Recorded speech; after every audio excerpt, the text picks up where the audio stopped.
On this Parshat, Chayei Sarah. Let's give a quick summary of what happens in this Parshat. First of all, in our next episode of As the Torah Turns, Sarah dies. Abraham buys her a burial plot. Abraham seeks a wife for his son Yitzchak, Isaac, and sends his servant Eliezer to Canaan to find a wife. Eliezer meets Rivka, and makes the shidduch. This is a love story beyond love stories, and the first time in all of Torah that the word love is actually mentioned.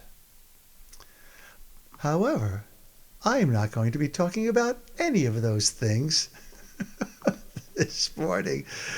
Where we're going is late in the Parsha, right before the moment when Yitzchak meets his beloved Rebecca. Here's what the Torah shares with us. Yitzchak ba mivo be'er lachai roi, v'hu yoshev be'eretz hanegev. Now Isaac had just come back from the vicinity of Be'er Lahai-Roi, and he was settled in the region of the Negev. Now, here is where we're going to spend our time this morning. Notice the words highlighted in the green.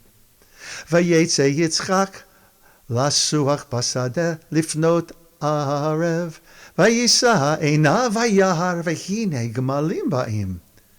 And Isaac went out lasuach basadeh, walking in the field, toward evening, lifnot arev, and looking up, he saw gemalim, camels, approaching.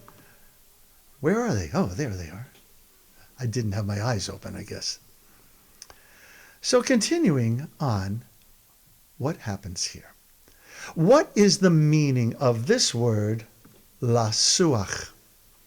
Well, in many places in Torah, if you look up the meaning of words, you're going to find that it says, meaning of word uncertain. But of course, we need to ascribe meaning to every word in Torah, and so the rabbis look a little bit closer at the shoresh, at the root of the word, to see if they can come up with something that works within the context of the pasuk, of the context of what is going on in the narrative.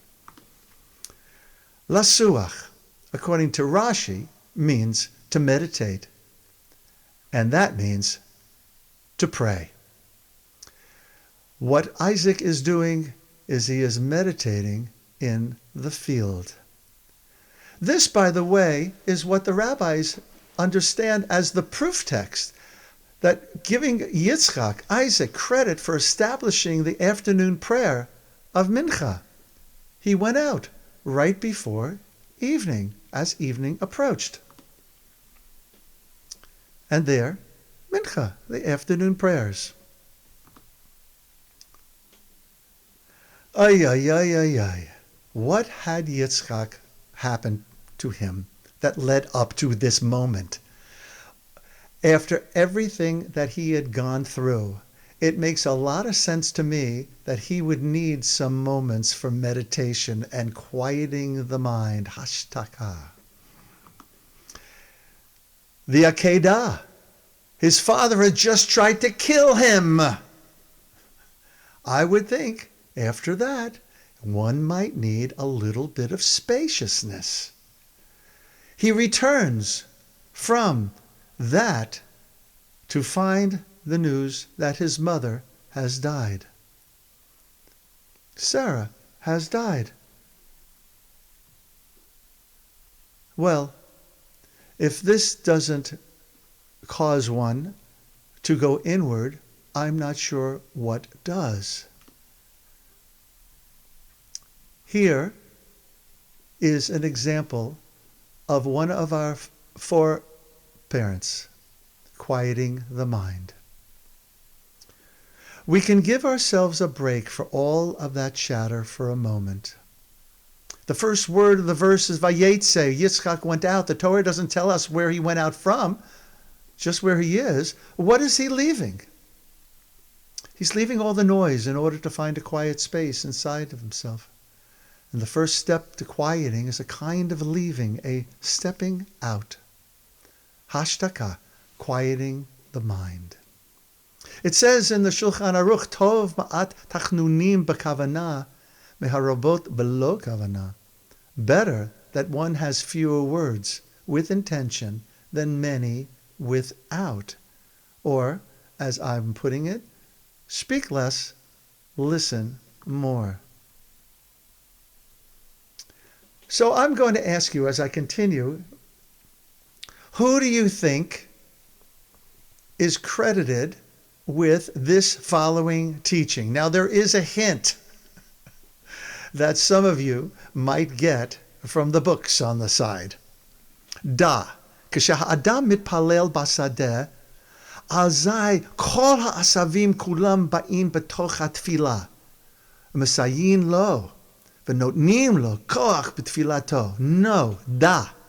That when a person, mitpalel basadeh, prays in the fields, all of the flora. Now, asavim is actually the grasses, but we're going to extend that to all of living life. All of the flora enters into the prayer, helping him and strengthening his prayer.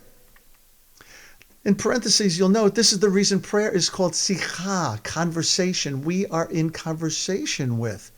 And the concept of siach, shrub of the field, there's a play on words going on here. That not only are we praying to, but also the shrub and also all of flora. All of life is praying with us. Okay. So now somebody put into the chat who, Mark Kronish, I could have guessed, yes. And when I was creating this Devar Torah, I was thinking of you, Mark. It was Rabbi Nachman.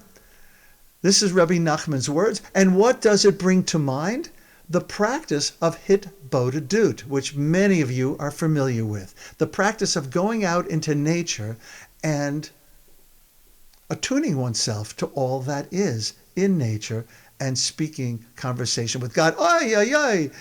Life to life, l'chaim. There's a Reb Nachman Chassid and a Reb Nachman Kippah too that says Nachman on it. Reb Nachman continues. Mark, you thought you liked that part. כי אפילו כשאינו מתפלל בשדה נותנים גם כן יבול הארץ סיוע בתפילתו. Well, even if when a person doesn't pray in the fields, which most of the time we are not doing, the earth's produce, the yevul, for example, whatever is near the person, such as your food or your drink in front of you, aids in your prayer. Why? Because the things that we eat have the spark of divinity in it, trapped inside. And then, I won't give it away because Reb Zalman shares with us what happens at that moment.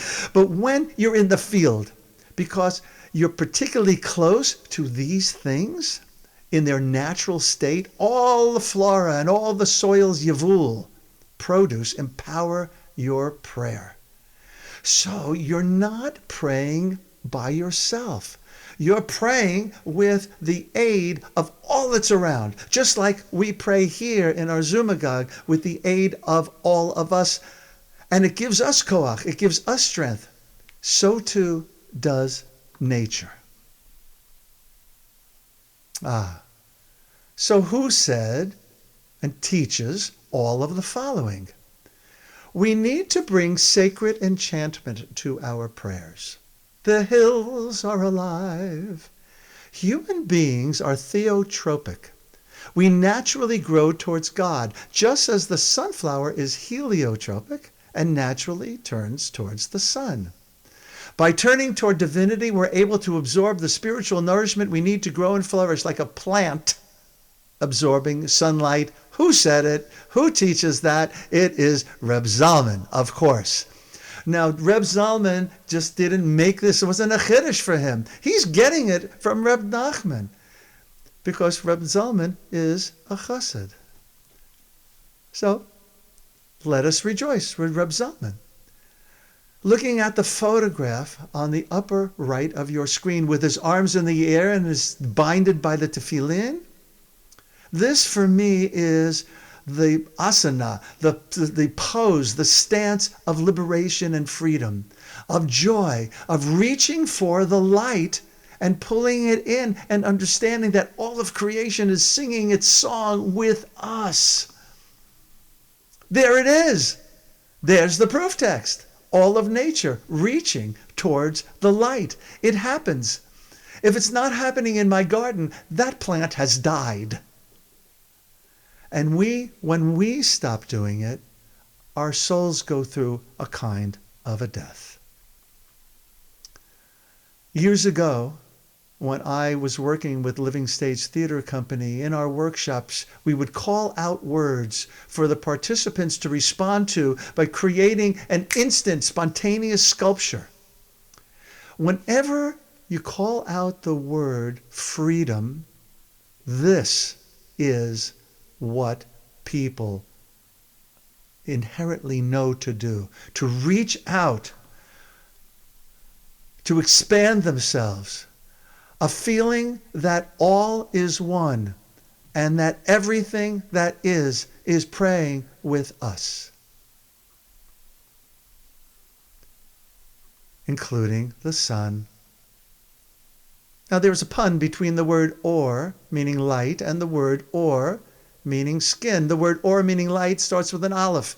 The word or, with an ayin, means skin. And some of you might be familiar with this teaching because when we look at our fingernails during Havdalah, we see through them. They are, along with our eyes, the last remaining translucent part of ourselves. Look at your nails right now and see that you can see through them. Why? As Reb Marsha Prayng teaches, this is the last vestige of who we were in the Garden of Eden, that we still are now. When Elohim finds out about Adam and Eve's transgression, the first thing God does is dress them in ketonet or, garments of skin, as opposed to the ketonet or, with an aleph, garments of light that they naturally have. Eve and Adam are creatures of light, and so are you, and so am I. And Reb Zalman brings us in for a landing, teaching that humans have the capacity to absorb the light, the divine essence, and convert it into spiritual sustenance for ourselves and the world. So on this Shabbos Chayei Sarah, may we be blessed with moments of quiet, to take in the light that reminds us of who we are, who we have been from the very, very beginning. Shabbat Shalom, everyone.